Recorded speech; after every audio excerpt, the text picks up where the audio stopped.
Poate că viața e un joc, o cursă contra timp. Alegi chiar și pe contrasens și mai pierzi din ritm, fără să știi unde mergi, de ce alegi, de unde vii și unde o să pleci. Ești eroul tău în jocul tău, în filmul tău, actor, personajul principal pe scena vieții, călător. Și uiți ceva esențial și ce e cel mai important, să te iubești și doar așa ai câștigat.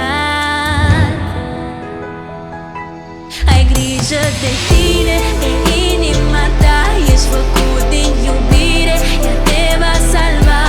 Să știi că nimeni nu-ți poate lua ce-i în sufletul tău și în inima ta. Ai grijă de tine, de inima ta, ești făcut din iubire, ea te va salva. Să știi că nimeni nu-ți poate lua ce-i în sufletul tău și în inima ta.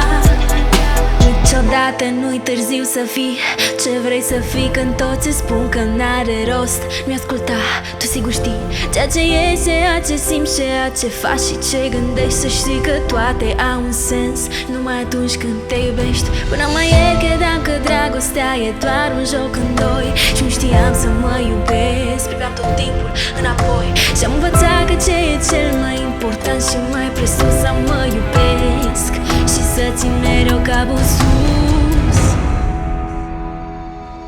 Ai grijă de tine, de inima ta, ești făcut din iubire, ea te va salva.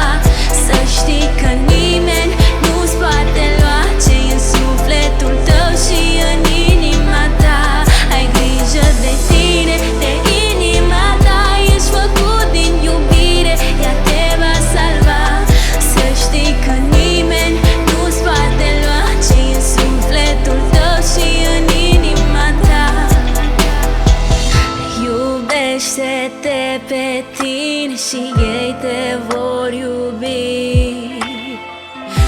Ascultă-ți sufletul, îți spune tot ce vrei să știi. Secretul fericirii e atunci când te iubești. Nu mai lăsa pe nimeni să-ți spună cine ești. Ai grijă de tine, de inima ta, ești făcut din iubire, ea te va salva. Să știi că nimeni nu-ți poate lua ce-i în sufletul tău și în inima ta.